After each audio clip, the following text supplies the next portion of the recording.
Hey, greetings everybody. Gleekon here again with another episode of Lore of Warcraft coming at you. We're going to be doing Chapter 9 of the Sundering, the third book in the War of the Ancients trilogy. Things are getting pretty hot and heavy. They have infiltrated Neltharion's lair, Deathwing's lair. They saw him becoming Deathwing even more. The goblins fusing metal all over his body. They got through most of his traps, and they acquired the dragon soul, the demon soul, setting off a massive alarm in the process. And now it's going to be like a Indiana Jones Temple of Doom. Everybody get the heck out before Smaug gets them. All right, stay a while and listen to Chapter 9. The pain was a pleasure to Neltharion, for each bolt hammered into his scaled hide meant one step closer to godhood. With the armor and the disc, he would be invulnerable to any threat. "Hurry!" the dragon demanded again. "Hurry!" The goblins almost had the hammer machine in place. Meklo clung to the device, directing the last adjustments before the new strike, and then a sound that the Earth Warder thought never to hear resounded through the caverns. A sound that so horrified the Leviathan that he kicked out without thinking, sending the machine, Meklo, and the rest of the goblin crew flying. "My disc! My dragon soul! Someone tries to steal it!" He let out a fearsome roar that sent the rest of the goblins retreating from the massive work chamber. Neltharion rose. Only partially secured, the third of his metal plates dangled back and forth as he spun toward the passage. The black giant's feet and tail sent tables, forges, and molds scattering across the cavern. Fires broke out, and one furnace exploded, bombarding everything with burning missiles. To Neltharion, none of the chaos and destruction mattered. Someone had dared attempt to take that which was most precious to him. "My precious." He would not permit it. They would be caught, and they would be slain, but slowly, agonizingly. It was the least that they deserved for such an affront. That any intruder had gotten past all his various traps, guardians, and spells utterly outraged the Earth Warder. This had been a concerted effort, and one that had to have been attempted by the other dragonflights. He would make them all suffer, as he had done to the Blues. Roaring again, the dragon hurried into the tunnel.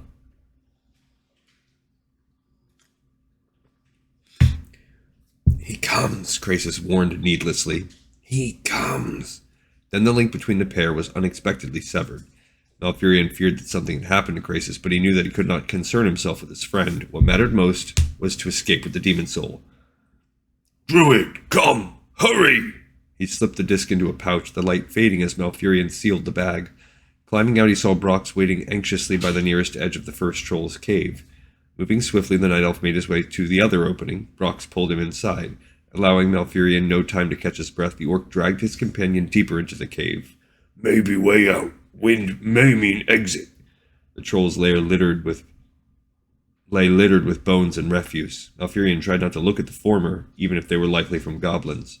But their hopes for a path to freedom were quickly dashed. The two other chambers they had found led nowhere, and the air current that Brox had felt came from small cracks. "It would make sense that the dragon wouldn't leave such a route open even to his enslaved trolls," the night elf muttered. "We're trapped." They heard heavy footsteps outside, but not the kind that a dragon would make. Malfurion peered around the edge of the chamber and made out the hulking form of the stone golem as it passed. Deathwing can't be far behind. No other title suited the black dragon anymore, not after what the druid had witnessed. "We stand and fight then," Brox replied stoically. "Let them see we have no fear." "The disc. Use the disc." Malfurion started. The voice vanished so quickly that he had no time to identify it, but it obviously had to be that of Krasis. The night elf still hesitated, though aware of the dark powers of the demon soul. He had seen what wielding the disc had done to the dragon. Might it not affect him in some similar manner? I would be all about using that disc, too. A roar shook the cave. Rocks fell from the ceiling, some of them large enough to cave in a night elf's skull. There was no more time left to think.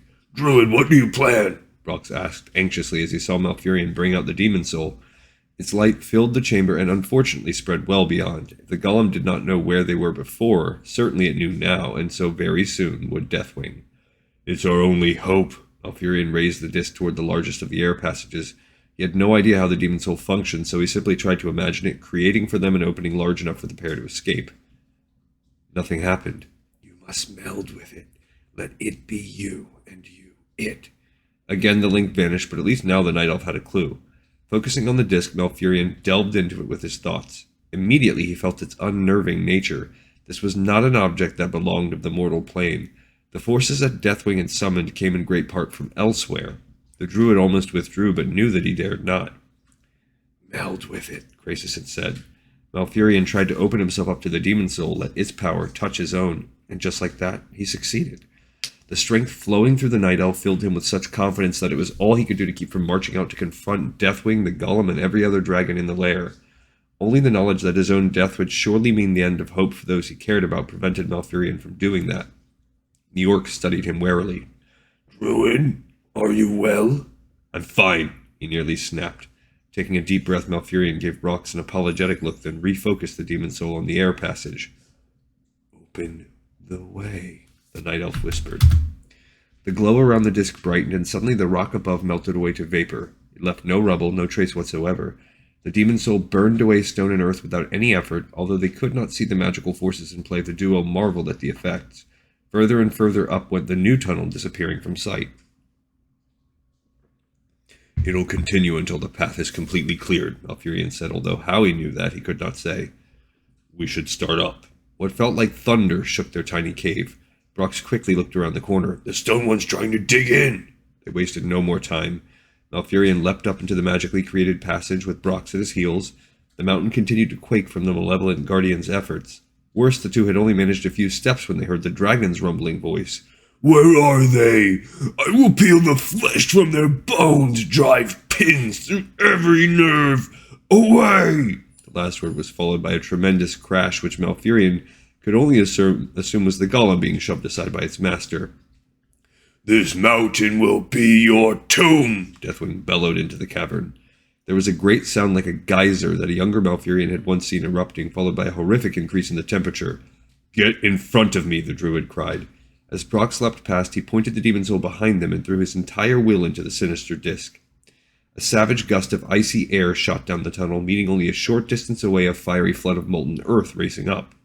The monstrous flow slowed to a crawl, then halted less than a yard from Malfurion. Gasping, the Night Elf scrambled back. Brox, eyes wide, carefully helped Malfurion up the path.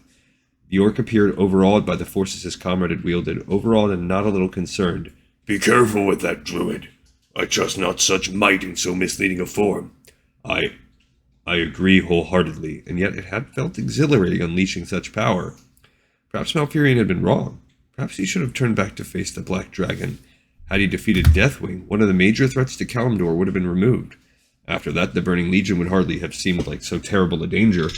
With the Demon Soul, Deathwing had handled them quite easily. The magics of the disc continued to amaze them as they climbed. All along the way, they found the ground beneath them molded for proper footing. Thanks to that, the pair more than doubled their earlier pace. I feel wind, Brox uttered carefully. Stronger wind. Their hopes raised, they pushed on harder. Malfurion heard a sound which he at first took for hissing, but then realized was the very wind the orc had mentioned. There, the Night Elf rasped. The opening. Indeed, the demon soul had done exactly as asked. They emerged on the sloping edge of the mountain, a cool yet welcome breeze greeting their exit from the hellish lair. They were not safe yet, however. Sooner or later, Deathwing would realize that they had gotten outside. He and his flight would come in pursuit. Best put that away again, the aging warrior suggested. The glow will be seen. Malfurion did not bother to mention that Deathwing might be able to sense the disc even when it was in the pouch. Still, at least putting it away would give them a little better chance. His fingers reluctantly bidding the demon soul farewell, the druid tied the pouch tight. Once more it was Brox who led the way. The orc tested each step down the snowy slope, more than once finding spots where they would have ended up tumbling to their deaths. For now, Brox kept his axe secured. One stumble could cost him the valuable weapon. Fortunately, the need for the dragon's metalwork had meant that Deathwing had made use of caverns located lower in the mountain. While the way was dangerous, they at least did not have to try to descend an entire peak. Malfurion had hopes that they would reach the bottom well before first light.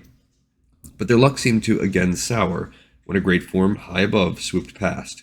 Brox and Malfurion immediately fell into the snow, trying to cover themselves up as the dragon flew by. It was indeed Deathwing, and perhaps the only thing that had saved the two was the dragon's own madness. Deathwing searched the area in a manic anger, disgorging massive shots of molten earth at the various peaks as he passed. each struck with such force that whole parts of mountains went flying off, huge chunks raining down on the landscape. He did not seem to be probing the area with his magical senses, or else surely he would have noticed them by now. Malfurion raised his head. "I think he's flying to the..." Deathwing abruptly veered, coming back in their direction. "Move!" growled Brox. They leapt up from their hiding places, making for a large outcropping ahead. Over his shoulder, the Night Elf saw the rapidly growing form of the huge black. It was impossible to tell from the dragon's expression whether or not he had seen the pair, but he was certainly coming far too close for comfort. As they leapt around the outcropping, the druid heard the same horrific sound that presaged each of the molten blasts. "Here!" The orc pointed at an overhang. A lip on one side gave them some protection, but would it be enough? The mountainside exploded. The outcropping vanished utterly, the fragments everywhere.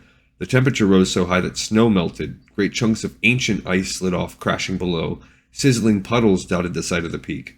Deathwing fluttered above the area, eyeing the devastation. The great beast moved in closer, then snorted in disgust. With a savage roar, he turned around and headed away again, this time winding around the mountain that housed his lair. Behind what remained of the lip and half buried in dirt and wet snow, Malfurion and Brox dug themselves free. The Night Elf coughed several times, then immediately checked the pouch. When his fingers touched the familiar shape of the disc, he sighed in relief. Brox was not so cheery. "Deathwing will be back, druid. Must be away from here before then." Shaking off residual mud, they started down again. Every so often they heard the dragon's outraged roar, but the black leviathan did not make a reappearance. Nevertheless, the pair did not lessen their pace. As they neared the bottom, the Night Elf peered into the valley below. "I don't recognize where we are. I think we're far from Krasis." He closed his eyes. "I can't sense him either. The older one may be shielding himself, with the black one out and angry. But we have to find him somehow." They agreed to wait until they were at the mountain's base before worrying any more about it. Krasis was likely better off than they were. The valley was a place of perpetual dark, the tall peaks keeping it in shadow. The Night Elf led the way, but Brox kept close. They were near enough to Deathwing's domain to have to be concerned about goblins. They needed to wind around to the left to reach where they had separated from Krasis, but after only a few yards that direction, the duo found themselves confronted by the edge of an overlapping mountain. Malfurion considered using the Demon Soul, but suspected that such a spell would certainly attract Deathwing's attention. Besides, each time the druid used the disc, it proved harder to put it away again. "It looks as if we head around the other way. It might just lead us all the way around," suggested Malfurion. "Agreed." Their new path forced them to climb over some of the rubble left by the dragon's fury, but fortunately there were gaps here and there that worked to their advantage.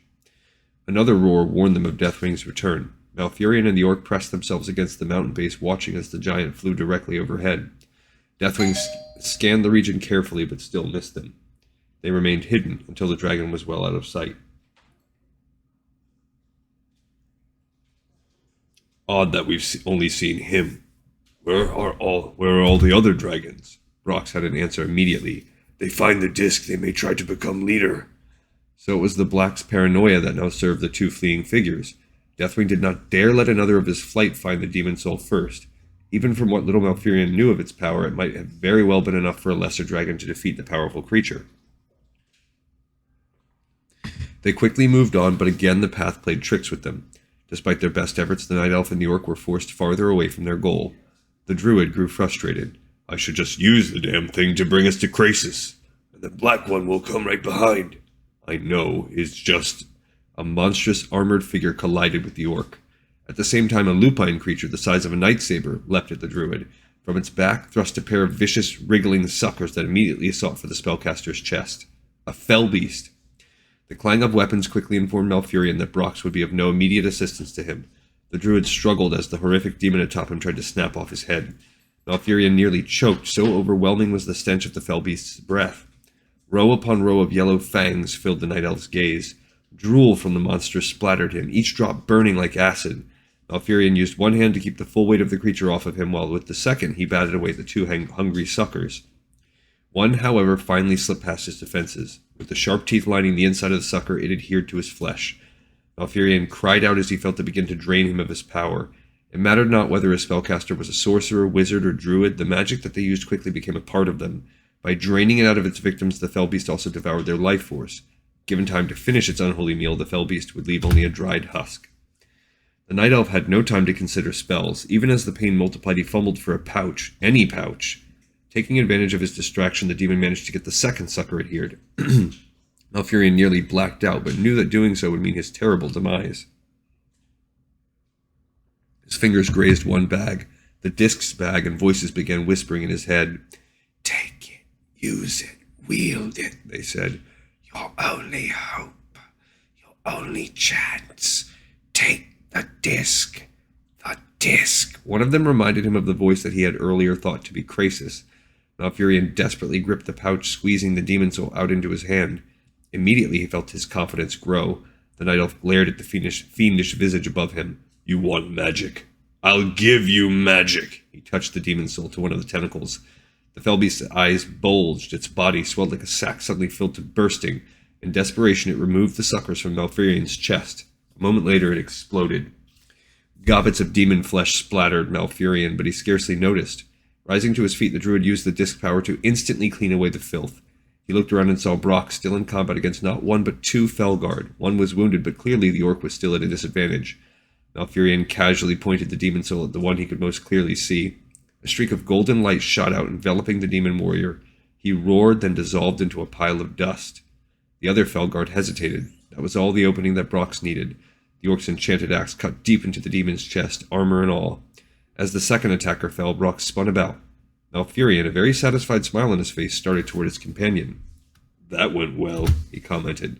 But Brox did not look so pleased. His eyes shifted to the disc. The gaze filled Malfurion with sudden distrust. The voices returned stronger than ever. "He covets the disc. He would have it for himself. It belongs to you. Only you can use it to put the world in order." "Druid," the orc said, "you shouldn't use that anymore. Evil it is. It saved both our lives just now." "Druid!" Malfurion stepped back, holding up the demon soul. "You want its power. You want to take it." "Me?" Brock shook his head. "I want nothing from it." "You lie," the voices urged him on, telling him what to say. "You want to take over the Burning Legion from Archimond and his master. You want them to conquer Kalimdor for you. I won't let that happen. I'll see the world in flames before I let you do that." "Druid, do you hear your words? Yourself? Your words, there is no reason to them."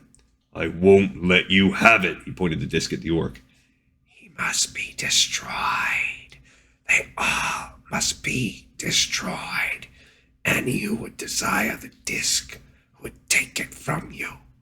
Brock stood steadfast. He did not charge the night elf, did not even raise his axe in attack or defense.